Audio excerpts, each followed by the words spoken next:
ပြည်သူများအားလုံးမင်္ဂလာပါခင်ဗျာမြမရာဆိုရင်ပြတဲ့ channel ကနေပြန်လည်ကြိုဆိုလိုက်ပါတယ်ဒီကနေ့မှာတော့မဟောတရာဇတ်တော်အပိုင်း3ကိုဆက်ပြီးတင်ဆက်ပြီးတော့မှာဖြစ်ပါတယ်ခင်ဗျာပထမဆုံးအနေနဲ့ဗရမ ्या ပြဿနာဖြေရှင်းခန်းကို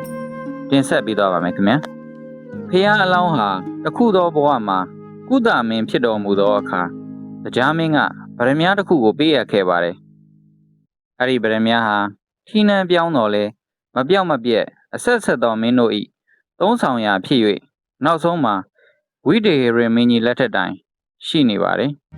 ထိုဗရမ ्या ရဲ့ကျိုးထားရာအပေါက်မှာအကောက်တော်၈ပါးရှိသဖြင့်ဝိဒေဟရေမင်းလက်ထက်ကကျိုးဟောင်းပြတ်သဖြင့်ကျိုးတက်၍မသုံးဆောင်ရာဖြစ်ခဲ့ပါတယ်ဝိဒေဟရေမင်းကြီးဟာထိုဗရမ ्या ကိုပြဿနာပြု၍မောဒရာဒုက္ခမိန်ကိုစုံစမ်းလိုသောကြောင့်အရှိမေစကုံးရွာသားတို့ပညာရှိကြောင်းကိုငါကြားသိရတော်မူသည်နှင့်အညီဤဗရမ ्या ၌ကျိုးဟောင်းကိုနှုတ်ပြ၍ကျိုးသစ်ကိုတတ်ကြရမည်ကျိုးသစ်မတတ်နိုင်ကြလျင်ရာဇဒံအသက်ပြားတစ်ထောင်တင့်စေဟုရာဇတန်နှင့်ဗရမ ्या ကိုရွာသို့ပို့စေပါတယ်ရွာသူရွာသားအပေါင်းတို့ဟာထိုဗရမ ्या ၌ကျိုးဟောင်းကိုမြည်သို့နှုတ်ရမည်ကျိုးသစ်ကိုကမြည်သို့တတ်ရမည်ဟုမသိနိုင်ကြသဖြင့်ရှင်းဤအတိုင်းမဟောတထာဒုက္ခမိန်ကိုအကူအညီတောင်းကြပါတယ်မဟောတထာဒုက္ခမိန်ဟာဗရမ ्या ကိုမြင်လျင်တင်းတို့မစိုးရင်ညနဲ့ပြားရည်ကိုသာယူခဲ့ကြပါဆိုပြီးပြားရည်ကိုဆောင်ယူစေပါတယ်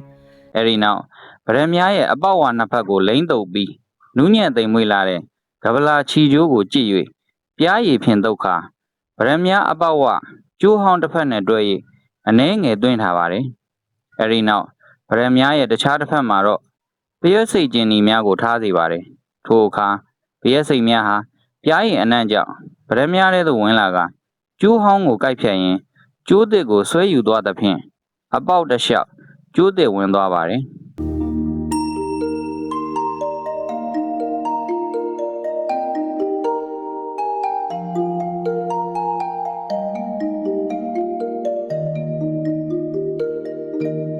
ဒီလိုနဲ့အပေါက်၈ပါးနဲ့ဗရမ ्या မျက်မျက်ကိုကျိုးတက်ပြီးတဲ့အခါ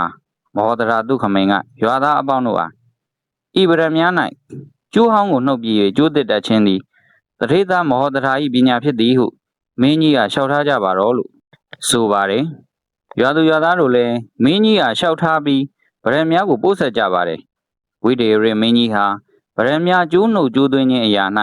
ပညာဂုဏ်သတ္တိကိုကြားသိရလျင်အလွန်နှစ်သက်တော်မူပါတယ်နံပါတ်2သားဖွားပြဿနာဖြေရှင်းခန်းဒီနေ့မှာဝိဒေဟရေမင်းကြီးဟာသူ့ရဲ့မင်္ဂလာနွားလားကိုသားရှိသောဝမ်းကဲ့သို့ရမ်းရမ်းမို့အောင်ပဲပြုတ်ကိုသာအခါခါတိုက်ကျွေး၍နေ့ရက်စီပြီးဖွားလူနီးပါးဖြစ်သောနမကဲ့သို့ရှိစေပြီးလျှင်ဥကြိုနှစ်ဖက်ကိုလည်းစီဖြင့်တုံလင်းလျက်ကိုလည်းနနွင်းရည်ဖြင့်တုံလင်းပြီးလျှင်အရှိယောဝမေစကုံးရွာသားတို့ပညာရှိကြောင်းကိုငါကြားသိရတော်မူသည်နှင့်အညီငါ၏မင်္ဂလာရှိသောဤနွားလားဥဒ္ဓဖသည်ကိုဝင်ဆောင်၍ယခုလသိနေသည်ဖြစ်ပြီးဒါကြောင့်ဒီနွားလားဥဒ္ဓဖကိုသားဖွားစေပြီးလျှင်သားငယ်နှင့်တကွနွားလားဥဒ္ဓဖကိုငါထံသို့ပို့ဆက်ရမည်မပို့ဆက်ကြလျင်ရာဇဒံတစ်ထောင်တင့်စေဟုရာဇတန်နှင့်နွားလားဥဒ္ဓဖကိုအရွှေယောဝမေစကုံးရွာသို့ပို့စေပါတယ်ရွာသားအပေါင်းတို့လည်းဤနွားလားကိုသားဖွားစေရမည်ဟုသည်ငါတို့အရာမဟုတ်မောဒရာဒုက္ခမိန်၏အရာသာသည်ဟုမောဒရာဒုက္ခမိန်ကိုဖြေရှင်းခိုင်းပါတယ်မောဒရာကရွာသားတွေကမင်းကြီးနဲ့အကျွမ်းဝင်၍ရဲရင်စွာမင်းကြီးကမကြောက်မရွံ့လျှောက်ထားဝင်သူကိုခေါ်စေပါတယ်မောဒရာရဲ့ညွှန်ကြားချက်အတိုင်းအဲ့ဒီအမျိုးသားဟာသပင်ဖြန့်ထားဖားရချလျက်ထိတ်ထက်လက်တင်ရင်အောင်ခတ်တီးရှိုက်ကြီးတငယ်ပင်ပန်းစွာရွာမှမင်းကြီးနန်းတော်အရှိတကားဝတိုင်းငိုကြီးမြည်တွန်း၍သွားပါတယ်မင်းကြီးကလွဲလို့တခြားဘသူကမီးတော်ညာလဲဘာမှပြန်မပြောပါမင်းကြီးနားကြတော်မူ၍အမေးတော်ရှိမှဤသို့လျှောက်ထားပါတယ်ကြီးမြတ်တော်မူလာသောဘုန်းတော်ဖြင့်ကျွန်တော်မျိုးတို့၏ချမ်းသာကိုပြီးတော်မူတတ်သောအရှင်မင်းကြီးအကျွန်ုပ်အားသနာကိုးကွယ်ရာဖြစ်တော်မူပါအကျွန်ုပ်၏အဘသည်လောက၌ယောက်ျားသားမွေးဖွားသည်မရှိဘူးလျက်ထူးထူးခြားခြားသားဖွားမိပြုလျက်မဖွားနိုင်၍ယနေ့9ရက်တိတိရှိခဲ့ပြီအကျွန်ုပ်အားသနာတော်မူသဖြင့်အကျွန်ုပ်၏အဘသားဖွားခြင်းအကြောင်းကိုအရှင်မင်းကြီး ဖန်ဆင်းစီရင်တော်မူပါလောဟုမကြောက်မွင့်လျှောက်ထားပါတယ်။အဲဒီလိုလျှောက်ထားတဲ့အခါမင်းကြီးကအချင်းယောက်ျားတင်ဘလို့ပြောလိုက်တာလဲ။ယောက်ျားစင်စစ်ဖြစ်လျက်ဘလို့သားဖွားမှလဲလို့ပြောတဲ့အခါအရှင်မင်းကြီးအမိန့်တော်ရှိတဲ့အတိုင်းယောက်ျားသားဖွားယိုမဟုတ်ခဲ့သောအရှိယောဝမေစကုံးရွာသားတို့သည်ဤမင်္ဂလာနွားလားကိုသားဖွားစေခြင်းကဘလို့တတ်နိုင်မှာမလဲလို့လျှောက်ထားပါတယ်။မင်းကြီးလည်းနှစ်သက်တော်မူသဖြင့်မြည်သူဖြည့်ရှင်းတယ်လေလို့မေးတဲ့အခါမောတထာတုခမိန်ဖြည့်ရှင်းကြောင်းကိုပြန်လဲလျှောက်တင်ပါတယ်။မင်းကြီးလည်းမောတထာဖြည့်ရှင်းကြောင်းကိုကြားသိရတဲ့အခါများစွာကျေနပ်အားရတော်မူပါတယ်။နံပါတ်3မွေပြဿနာဖြည့်ရှင်းကံဒီနေ့မှာမင်းကြီးကအရှိယဝမေစကုံးရွာသားတို့ပညာရှိသည်ဟုငါကြားသိတော်မူရတယ်။ဒီမွေနှကောင်ကိုဤကားမွေမဤကားမွေရီဖြစ်သည်ဟုလျှောက်တင်ကြရမယ်။တကယ်လို့မလျှောက်တင်နိုင်ရင်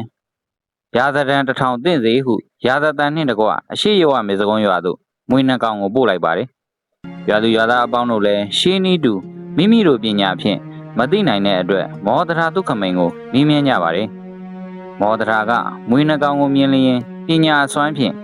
ဤမွေကဥကောင်းလဲကြီး၏အမီးလဲတူ၏